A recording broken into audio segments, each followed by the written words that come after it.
Assalomu alaykum. Xo'p, deysizlar, bundan keyin shunaqangi bir seriyaning podkastga o'xshagan suhbatlarni yozib borsa YouTube kanalida. Hozir mana yoz boshlanish arafasi turibdi-da. Ko'p maktablarda o'quv jarayonlari yakuniga yetadi. Bolalarni ko'plarida yozda qilinadigan rejalari hozir bor. Lekin hali aksariyat bolalar ota-onalari bilan birgalikda hali yozni qanday o'tkazish to'g'risida rejalar qilishga ulgurishmadi. Bir narsani aytmoqchiman, shu ta'lim ichida yurgan, shu sohada ba'zi bir narsalarni ko'rgan odam sifatida tajribamda. Inson organizmi to'qimalardan iborat.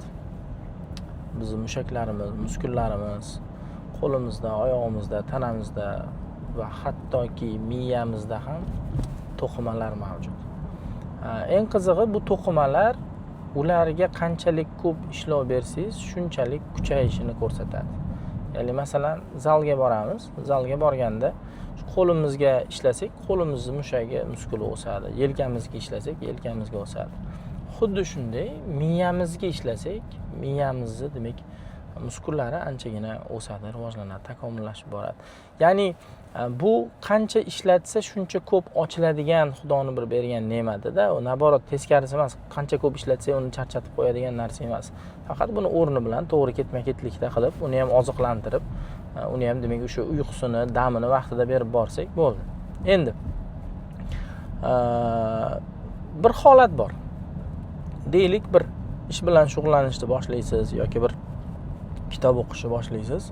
Shu kitobni o'qib, betini ochib, butun bir diqqatingizni bir joyga jamlab o'qib boshlagunizcha bir 15 minutmi, 20 minutmi sizni o'sha xuddi mashinani noldan to'xtab turgan joydan yurganingizdagi tezlanishga o'xshab, sizni diqqatingiz va xotirangizdagi bo'lgan ma'lumotlarni yozish tezligi ham shunaqa harakatlanadi.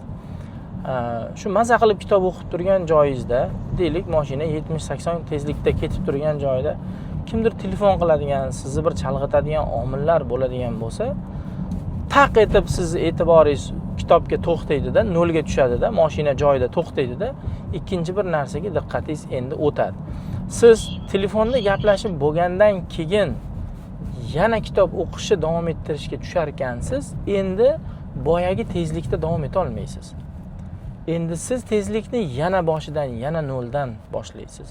Va agarda siz kitob o'qish jarayoningizda mana shunaqangi noldan tezlikka chiqish, birdaniga to'xtash va yana tezlikka chiqish, yana to'xtash bir 2-3 marta sodir bo'ladigan bo'lsa, hafsalangiz pir bo'ladi va sizni diqqatingizdagi, o'sha xotirangizdagi muammolar shundoqqina ko'z oldingizda namoyon bo'ladi.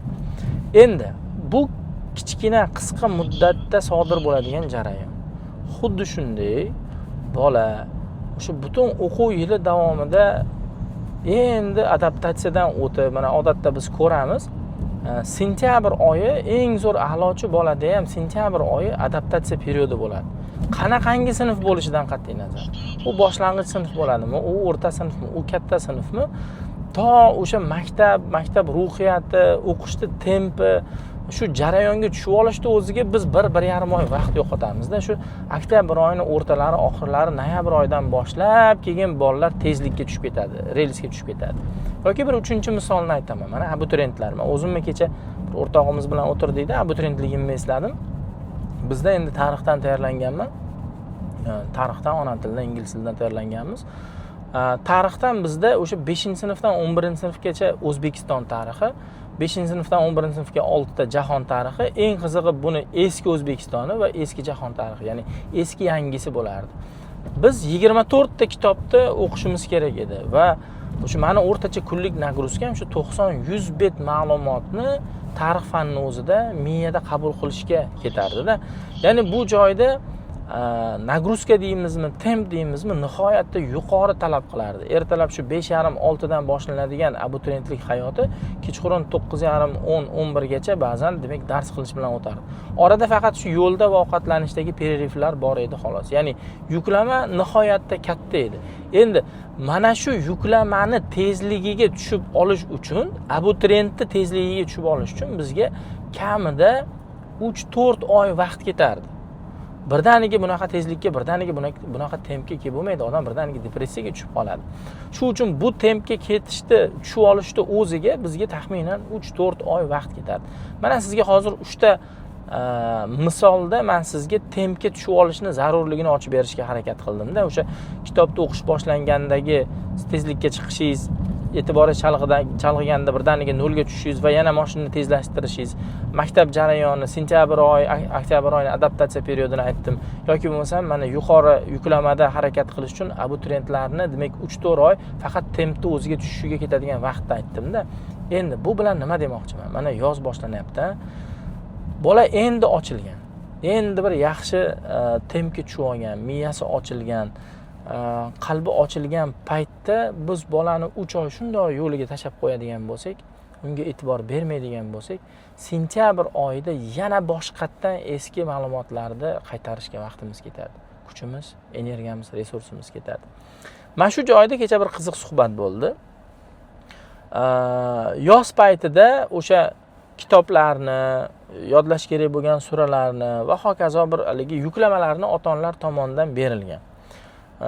Unaqangi yaxshi natija bermadi-ku degan mazmunda ohangda savol berdilar. Siz mana shu narsaga qanday qaraysiz dedilar. Bu yerda jarayon to'g'ri tashkil qilingan. Ya'ni bolani bo'sh vaqtini 1 daqiqasini qoldirmaslik uchun ota-onani o'qishi kerak bo'lgan, yodlashi kerak bo'lgan ma'lumotlarni, demak shu yuklamani bergani to'g'ri. Faqat mazmun noto'g'ri bo'lgan.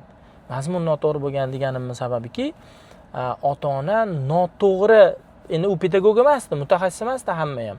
Noto'g'ri narsani bergan bo'lishi mumkin. Qaysi ma'nodaki, masalan, qaysidir kitobni o'qish, qaysidir surani yodlash yoki qaysidir bir harakat bilan band bo'lish har doim ham bolaga yoqimli bo'lmasligi mumkin. Bu orada rus tilida aytganda cheridovach qilish kerak. Ya'ni o'sha ketma-ketligini bu narsani to'g'ri tashkil qilish kerak. Modomiki, mana hozir biz maktabda lager tashkil qilyapmiz. Haftada bir kunda 1 soat ingliz tilidan speakingga, bir kunda 1 soat matematikadan logический, o'sha mantiqiy rivojlanishga xizmat qiladigan matematika qo'yganmiz. Qolgan paytda hayotiy ko'nikmalar bor. Deylik, masalan, mana loyiha ishi.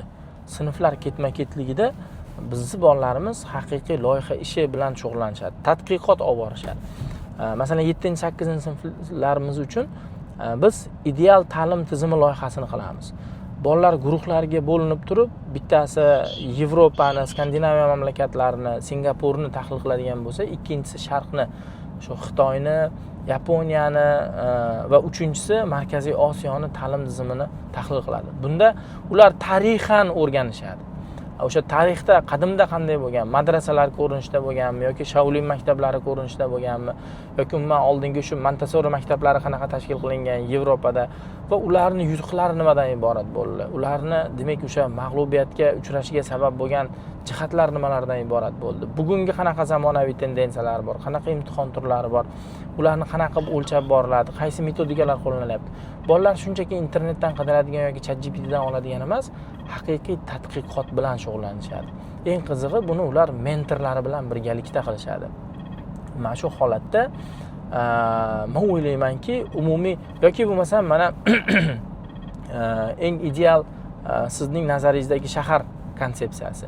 Demak, necha kvadrat kilometr kichik bir shahar bo'lishi kerak. Shahar maqomi yoki tuman maqomini olish uchun qancha hudud tashkil qilinadi O'zbekistonda? Ularni tashkil qilish kimning vakolatiga kiradi? Boshqaruv organlari sifatida qanaqa strukturalardan iborat bo'lishi kerak? Demak, qancha ming aholiga qanaqangi demak soliqlar, majburiy to'lovlar joriy qilingan bo'lishi kerak. Ularni demak rasxodi masalasida qanaqa ishlar tashkil qilingan bo'lishi kerak? Nazorat qanaqa amalga oshirilgan bo'lishi kerak? G'arbdagi bu tajriba qanaqa? Sharqdagi bu tajriba qanaqa? Katta odamlar qiladigan tadqiqotni birgalikda qilamiz. Bola deb o'tirish kerak emas bu joyda. O'sha katta odam bilan, qanaqangi raqamlar bilan ishlash, statistika bilan ishlash, demak o'sha tashkilotlar bilan ishlash kerak bo'ladigan bo'lsa, ishlashimiz kerak. Biz bu joyda shu o'rinda ota-onalardan ham yordam so'raymiz. Kimdir ota-onasi masalan hokimiyatda ishlaydi, kimdir ota-onasi moliya tizimida ishlaydi va hokazo va hokazo. Ya'ni biz real loyiha bilan shug'ullanamiz. Bundan tashqari, mana bizda Safiya xonamiz bor yoki texnologiya xonamiz bor. o'g'il bola ham, qiz bola ham masalan haftada 2 marotaba qo'ydik, 2 marotabadan qo'ydik. Masalan, ovqat pishirishni bilish kerak, chuchvara tugishni bilish kerak, manti bukishni bilish kerak. Kerak bo'lsa o'sha igna ip bilan kiyimini tugmasini qadashni bilish kerak va hokazo. Yoki qiz bola bo'lsa ham, demak o'sha rozetka bilan ishlashda, tokni, amperda, amperajda, voltni nima ekanligini bilish kerak. Payanli lampalar olib kelganmiz, santexnikadagi boyagi turbalarni, plastmas turbalarni bir-biri bilan demak bog'lash va hokazo. Ya'ni birlamchi uyda ertaga svet o'chib qoladimi yoki suv o'tib yuboradimi va hokazo bo'ladimi, hech bo'lmasa qilmasa ham dunyo qarash paydo bo'lishi uchun bu narsani ko'zi bilan ko'rish kerak deb hisoblaymiz. Drillni ishlatib ko'rish kerak, svarka apparatini ishlatib ko'rish kerak, bolgarkani ishlatib ko'rish kerak, albatta xavfsizlik texnika qoidalariga rioya qilgan holatda. Bolada hayotiy ko'nikmalar bo'lishi kerak. Ko'chada shashlik qilib ko'rmoqchimiz, ovqat birga pishirib ko'rmoqchimiz. Ya'ni umuman hayotda, ro'zg'orda, bizni atrof turgan muhitimizda hayot uchun kerakli bo'lgan qanaqa ko'nikma bo'ladigan bo'lsa, shunaqa qilmoqchimiz. Mutolaa to'garagini qo'yganmiz, birgalikda kitob o'qiymiz, tahlil qilamiz va hattoki movie nightlarimiz bor. Ya'ni kino qo'yib beramiz bolalarga. Haftada 2 marotaba dasturlarimiz bor. Maxsus kinolar ketma-ketligi taxlangan oldinda. O'sha kinolarni ko'rib, masalan, birgalikda muhokama qilamiz. Bu joyda kino ko'rsatishdan maqsad nima? Birinchidan shu 1-1,5 soat ekranda sabr bilan ko'rishga o'rganish. Chunki ular 30-40 sekundlik tez aylanadigan risklarga yengil dopaminga o'rganib qolgan. Ikkinchisi, ko'rgan kinodan xulosa chiqara olish qobiliyatini shakllantirish. Men bu joyda nima deb o'ylaysan sen? Men bu joyda mana bunaqa bo'lganda nima bo'lardi? Yoki o'sha joyni to'xtatib turib, keyingi voqealar rivojini so'raymiz ulardan. Sani nazaringda bundan keyin mana bu qahramon nima bilan tugaydi va hokazo. Bu unda kreativ kelajak bo'yicha demak tasavvur qilish ko'nikmalarini, fikrlarni shakllantirishga yordam beradi. Vokalni qo'ydik.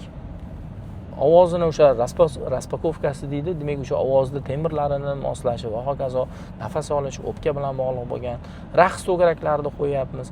Bilasizmi, bola ularga eng yaqin yaxshi bo'lgan tomoni, demak o'sha har ikkala filialimizga ham basseynlar qo'yib beryapmiz. Har kun ularni cho'milishi bor, basseyni bor. Va demak o'sha anaqamizda menyumizni o'zgartirib, yengilroq, o'sha demak qatiqli ovqatlar, qatiqli osh deymiz, keskin osh deymiz, biz xalq tilida akroshkalar, ko'ksiyni qo'shyapmiz va albatta marojni qo'yamiz. O'sha quyma, siqma marojni qo'yib beradigan bo'lamiz. Men o'ylaymanki, bola maktabga yoki maktab lageriga bajonidil kelish kerak, mazza qilib kelish kerak. Jonli burchaklar tashkil qilyapmiz, qushlarni, quyonlarni boqish va hokazo. Yana bitta zo'r narsa qilmoqchimiz.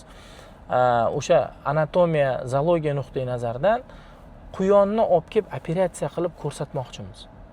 Tajriba qilib ko'rsatmoqchimiz. Bu joyda o'pka qayerda joylashgan, yurak qayerda joylashgan, uni vazifasi nima, oshqozon nima, buyrak qayerda turibdi va hokazo. Bu narsani ko'rishi bolalarda juda ham zo'r taassurot, juda ham zo'r demak tushunchalarni hosil qiladi. Ya'ni jarayon shunaqangi qiziq tashkil qilinishi kerakki, bajonidil kelish kerak va bola kundan kunga seriyni yangi narsani o'rganib borish kerak. Shuni bir qismi qolganda keyingi kunni intiqlik bilan kutish kerak. Mana shunaqangi tashkil qilish kerak deb o'ylayman. Demak, bu jarayonda ota-onalardan talab qilinadigan yoki kutiladigan narsa nafaqat bolani vaqtini bo'sh qoldirmaslik. Chunki bolaning bo'sh vaqti shaytonning ish vaqti. Bu jarayonda biz pedagogik, professional yo'naltirilgan ma'lum bir ta'lim dasturlari bilan birgalikda borishimiz kerak, tayyor bo'lib borishimiz kerak. Shu uchun men o'ylaymanki, bizda har bir o'tayotgan damimiz g'animat. Hozir zamon ancha rivojlandi, ota-onalar ancha aqlli bo'lib ketdi. Yaxshi maktablarga qo'yishyapti, yaxshi ustozlarga berishyapti, qo'shimcha to'garaklarga pulda ayashmayapti. Bu narsani investitsiya sifatida qarashyapti.